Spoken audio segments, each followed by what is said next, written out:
Hello বন্ধুরা, কেমন আছো সবাই? আশা করছি সবাই খুব ভালো আছো। আমার চ্যানেলে সবাইকে স্বাগত জানাই। চলে এসেছি একটা নতুন ভিডিও নিয়ে। জামাই ষষ্ঠীর দিনে কি আয়োজন করা হয়েছিল সেটাই তোমাদের সাথে শেয়ার করলাম। এখানে বাবাকে মোগলাই দেওয়া হয়েছিল, মোগলাইয়ের সাথে আলুরদম ছিল। বাবা যেহেতু বিরিয়ানিটা অতটা ভালো পছন্দ করে না, আর দিদি গেছে নিচ থেকে কাগজের প্লেট আনতে। আর এখানে এই যে বিরিয়ানিগুলো রাখা আছে কন্টেনারগুলো, আর ওখানে চন্দনটা বলছে কিচ্ছু খাবো না, ও ও একদম এগুলো পছন্দ করে না, তো ওই জন্য একটু মিষ্টি খাবে। ওর মা ওকে বসে পরে খাইয়ে দেবে। আর ওইদিকে জামাইবাবু বসেছিল, আর এখানে বসে গেছে এই যে বড়মশাই বসে গেছে।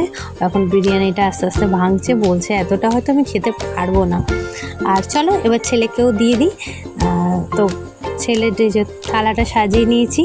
দিদি নিচ থেকে কাগজের প্লেট আনতে গেছিলো, আমি আরও ওতেই খাবো, কারণ অনেকগুলো বাসন কোসন বেরিয়েছে তো সেই কারণে। আর এখন আমি কিছু ছবি তোমাদের সাথে শেয়ার করলাম। তো চলো এবার নিজেও খেতে বসে পড়েছি।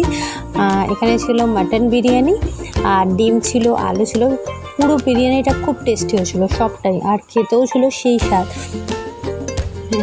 আমার ভিডিও যদি তোমাদের ভালো লেগে থাকে বন্ধুরা, প্লিজ বন্ধুরা চ্যানেলটাকে লাইক করো, শেয়ার করো, আর হ্যাঁ মনে করে কিন্তু সাবস্ক্রাইব করে দিও, সাবস্ক্রাইব করতে ভুলে যেও না। আর সাথে ছিল মিষ্টি, দই। তো ওইগুলো আমি আর কিছু খাবো না, কারণ এইটা খেয়েই আমার পেটটা ভরে গেছে অলরেডি। অনেক হিউজ পরিমাণে ছিল, আমি পুরোটা কমপ্লিট করতে পারিনি, কিছুটা রেখে দিয়েছিলাম, কারণ অনেকটা বিরিয়ানি ছিল, তো আমার পক্ষে পুরোটা খাওয়া যাবে না। তো এখন আস্তে আস্তে করে খাবো। আর ছেলে ওইদিকে খেতে বসে গেছে, ও খাচ্ছে। আর যারা আমাদের ঘরে অনেকে মাটন খায় না, তাদের জন্য আবার চিকেন বিরিয়ানিরও ব্যবস্থা ছিল। আর বাবা যেহেতু একদমই ওইসব খেতে পছন্দ করে না বিরিয়ানি রাতের বেলাতে, বাবার জন্য মোগলাই আনা হয়েছিল।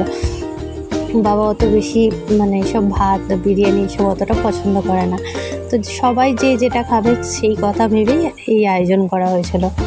আমার তো মাটন দারুণ দারুণ লেভেলে ছিল এটা।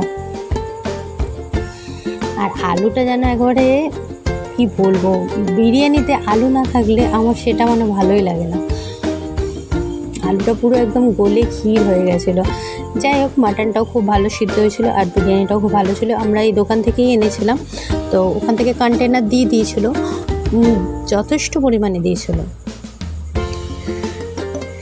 এই বিরিয়ানিটা আমার কাছে খুব ভালো লেগেছিলো। আমার বিরিয়ানি অল টাইম ফেভারিট, কিন্তু আমি পুরোটা কমপ্লিট করে উঠতে পারি না, অর্ধেকটা খেয়ে রেখে দিচ্ছি।